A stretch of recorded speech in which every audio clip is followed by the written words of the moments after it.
Yes, it is finally time to put this car in for an MOT. Am I confident? Well,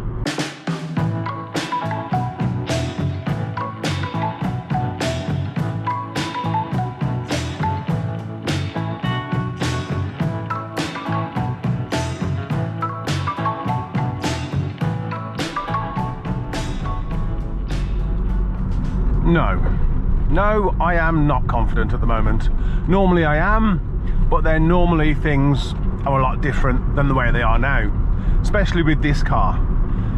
You see, at the moment I don't have access to my driveway because my 106 Quiksilver is partway through a head gasket change, and so she's parked on the drive and she can't be moved, which means that I don't get to check the car over as much for its MOT.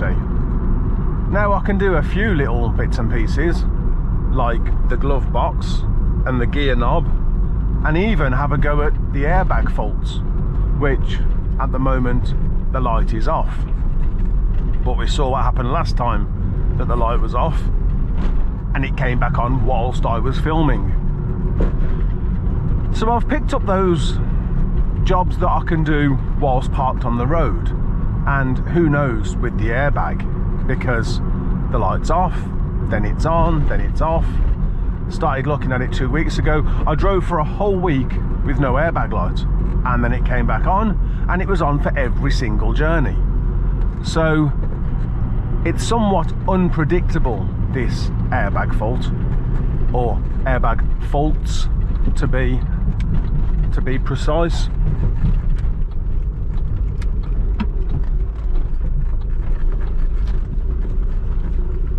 And the reason why I need my driveway really is because last year on the MOT, you may remember we got lucky with the airbag fault, but we did get some advisories on last year's MOT. We got an advisory for a leak on the front section of the exhaust, and I've not had an opportunity to look at that. Again, it's not because I haven't had the time, it's because I haven't got access to my drive. So I've not been able to check out this leak to see how bad it is. Has it gotten any worse? It clearly wasn't bad enough for a failure last year. Who knows what 12 months might have done to it. And then I'm not sure if I had any other advisories, but I do think the rear brake pads could do with replacing. And I've not had an opportunity to do that either. So we're here. The airbag fault is cleared, all the lights are working, and the horn, I know my tyres are good. I've checked everything that I can actually check without being able to get the car up in the air and check it out underneath. So I guess now it's just a matter of go and do my day's work and come back at the end of the day and see what the verdict is. Well, that was an interesting MOT test.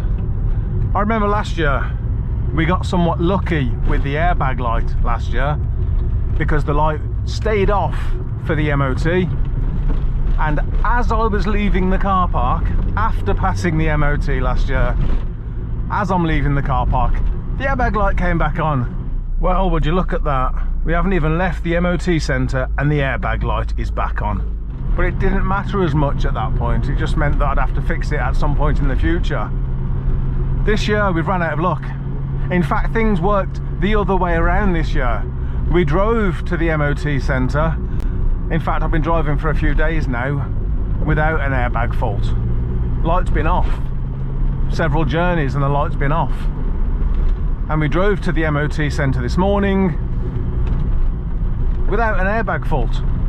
And during the test, the airbag light has come back on. So the car's failed the MOT. Which is really frustrating because I'm not convinced that there's anything wrong with the airbags. I went out and checked the lights last night. There was no airbag fault.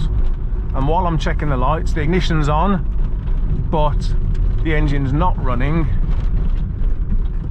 And the airbag light comes back on. So it may be related to the battery. I don't know. Maybe it is a genuine fault. I just seem to spend a lot of time chasing airbag faults with this car, and I'm starting to believe that it's actually to do with battery voltage rather than actual airbag faults. And the other thing was, I was right to be concerned about my rear brake pads, because I couldn't remember from last year's MOT. When I was driving this morning, I couldn't remember what else we'd got advisories on last year, and I was worried about my rear brake pads being thin, and I was right to be worried because it was one of the advisories last year, and this year it's a failure. So the car's failed on airbag light and rear brake pads, and the garage has said, look, bring it back into us on Tuesday. It's Friday now. They've said bring it back into us on Tuesday and we'll get it done for you. And I've had to do that because I'm not one for taking cars to garages to get them to do work for me. I much prefer to do my own work. I'm very hands-on in that respect. But at the moment, of course, my 106 is taking up my driveway, so I don't actually have anywhere to do my rear brake pads. So I've decided, you know what, for the first time in a couple of decades, I'm ready to farm this one out. So the car's going back to the garage on Tuesday. I am going to clear the airbag fault again, because every time I clear the airbag fault it does clear. But either way, whether the airbag fault needs clearing again by Tuesday or not, it doesn't really matter. The guy said bring the car back in on Tuesday and we'll sort it for you. So hopefully after Tuesday we'll actually have an MOT again.